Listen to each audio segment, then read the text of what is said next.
Hi hello guys, welcome to our channel. இன்றைக்கி ரொம்ப tasty and சூப்பரான ஒரு தக்காளி தொக்கு ரெசிபி தான் பண்ண போகிறோம். வாங்க எப்படி பண்ணலான்னு பார்க்கலாமா? வீடியோக்குள்ளே போகிறதுக்கு முன்னாடி மறக்காமல் சேனலை சப்ஸ்கிரைப் பண்ணிவிட்டு பக்கத்தில் இருக்க பெல் ஐக்கானையும் ப்ரெஸ் பண்ணிடுங்க. அப்போ தான் நான் போடுற ஒவ்வொரு வீடியோவும் உங்களுக்கு நோட்டிஃபிகேஷனாக வரும். வாங்க எப்படி செய்யலான்னு பார்க்கலாம். அதுக்கு 1 கிலோ அளவுக்கு நான் தக்காளி எடுத்திருக்கேன். நல்லா பழுத்த பழமாக பார்த்துக்கு வாங்கிட்டு வந்துடுங்க. நல்லா தக்காளி நல்லா வாஷ் பண்ணி விட்டுறலாம். வாஷ் பண்ணிவிட்டு குட்டி குட்டியாக சாப் பண்ணி எடுத்து வச்சுக்கலாம்.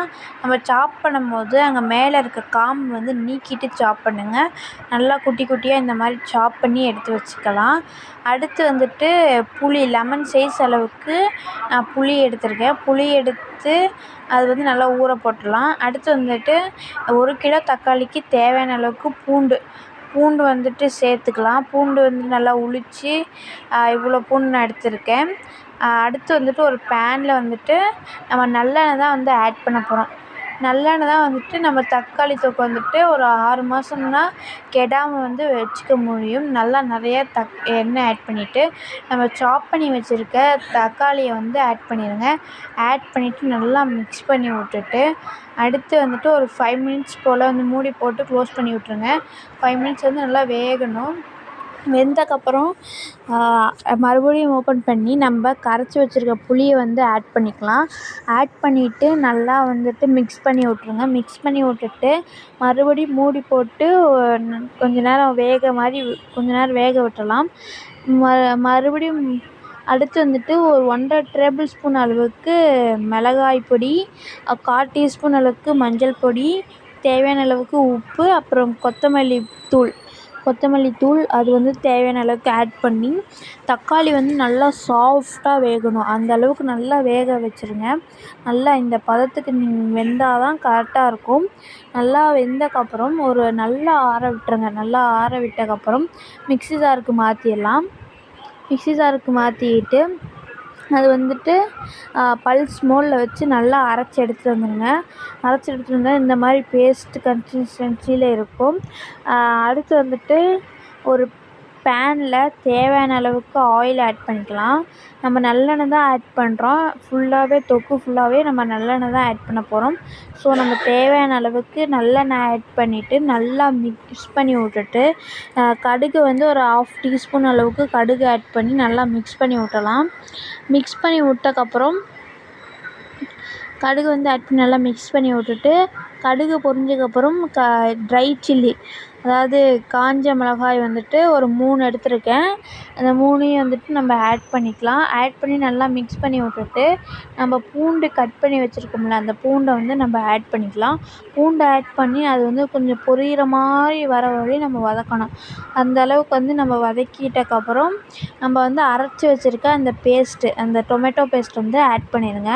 ஆட் பண்ணிவிட்டு நல்லா மிக்ஸ் பண்ணி விட்ருங்க. நல்லா மிக்ஸ் பண்ணணும். அந்த நல்லெண்ணெய், அந்த பூண்டு எல்லாமே சேர்ந்து வர மாதிரி நல்லா மிக்ஸ் பண்ணி விட்ருங்க. மிக்ஸ் பண்ணி விட்டக்கப்புறம் பெருங்காயம் கொஞ்சம் தேவையான அளவுக்கு ஆட் பண்ணிக்கோங்க. பெருங்காயம் கொஞ்சம் தேவையான அளவுக்கு ஆட் பண்ணிவிட்டு நல்லா மிக்ஸ் பண்ணி விட்ருங்க. அதுலேருந்து எண்ணெய் பிரிஞ்சு வர வரையும் நம்ம மிக்ஸ் பண்ணிகிட்டே இருக்கணும். நல்லா மிக்ஸ் பண்ணிகிட்டே இருக்கணும். மிக்ஸ் பண்ணி முடிச்சதுக்கப்புறம் கொஞ்சம் இறக்க போகிற செகண்டுக்கு முன்னாடி ஒரு 1 டேபிள் ஸ்பூன் அளவுக்கு ஜாங்கிரி ஆட் பண்ணிக்கோங்க. ஜாங்கிரி ஆட் பண்ணி நல்லா மிக்ஸ் பண்ணி விட்டுட்டே இருங்க. நம்ம ஸ்டார்டிங்கில் உப்பு போட்டனால இப்போ உப்பு போட தேவையில்லை. ஸோ நம்ம உப்பு போட தேவையில்ல. அடுத்து ஒரு பேனில் கடுகு கொஞ்சம், அப்புறம் வெந்தயம் கொஞ்சம் ஆட் பண்ணி நல்லா ட்ரை ரோஸ்ட் பண்ணணும். இந்த மாதிரி நல்லா ரோஸ்ட் பண்ணிவிட்டு நம்ம இதை பவுடர் பண்ணி எடுத்துக்கலாம். வாங்க, பவுடர் பண்ணிவிட்டு இது ஒரு 2 டேபிள் ஸ்பூன் அளவுக்கு ஆட் பண்ணணும். இந்த மாதிரி நல்லா ட்ரை ரோஸ்ட் பண்ணிடுங்க. ட்ரை ரோஸ்ட் பண்ணிவிட்டு நல்லா பவுடர் மாதிரி ஆக்கிட்டு 1½ டேபிள் ஸ்பூன் அளவுக்கு ஆட் பண்ணிக்கலாம். ஆட் பண்ணிவிட்டு நல்லா மிக்ஸ் பண்ணி விட்டுறலாம். மிக்ஸ் பண்ணி விட்டுட்டு அந்த எண்ணெய் பிரிஞ்சு வர அளவுக்கு அந்த தொக்கை நீங்கள் மிக்ஸ் பண்ணிக்கிட்டே இருக்கணும். ஒரு 10 மினிட்ஸ் 10 மினிட்ஸு 5 மினிட்ஸ்க்கு ஒருக்கா மூடியை போட்டு க்ளோஸ் பண்ணி விட்ருங்க. ஒரு 5 மினிட்ஸ்க்கு அப்புறம் கழித்து நல்லா மிக்ஸ் பண்ணிகிட்டே இருக்கணும். அடி பிடிச்சிடாமல் பார்த்துட்டே வாங்க. நல்லா மிக்ஸ் பண்ணிகிட்டே இருக்கணும். மிக்ஸ் பண்ணிகிட்டே இருக்கும்போது எண்ணெய் பிரிஞ்சு வர ஆரம்பிச்சிடும். அப்போ வந்துட்டு நம்மளுக்கு டேஸ்டியான தக்காளி தொக்கு வந்துட்டு ரெடி ஆயிடுச்சு. அப்போ நம்ம இறக்கிட்டு இது வந்து ஒரு பாட்டிலில் ஸ்டோர் பண்ணி வச்சுக்கலாம். கிட்டத்தட்ட 4லேருந்து 5 மாதம் வரையும் நம்மளுக்கு வரும். நம்ம ஸ்டோர் பண்ணி வச்சுக்கலாம். எப்போல்லாம் தோணுதோ அப்போ சாப்பாடு ரெடி பண்ணிவிட்டு தக்காளி தொக்கு போட்டு சாப்பிட்டா சும்மா டேஸ்ட் சூப்பராக இருக்கும். இந்த டேஸ்ட்டு சூப்பராக இருக்கும். மறக்காமல் ட்ரை பண்ணி பாருங்கள். ரொம்ப சூப்பரான ஒரு ரெசிபி தான் இது. ரொம்ப வீட்டில் இருக்க இன்க்ரீடியன்ட் வச்சு தான் நம்ம செஞ்சுருக்கோம். நல்லா டேஸ்டி அண்டு வேலை டக்குன்னு முடிகிற மாதிரி ஒரு நல்ல ஒரு ரெசிபி தான். இதை சுடுசோறுக்கு போட்டு பெனஞ்சு சாப்பிட்டா சும்மா டேஸ்ட்டு சூப்பராக இருக்கும். மறக்காமல் ட்ரை பண்ணி பாருங்கள். ரொம்ப டேஸ்டி அண்ட் சிம்பிள் ரெசிபி தான்.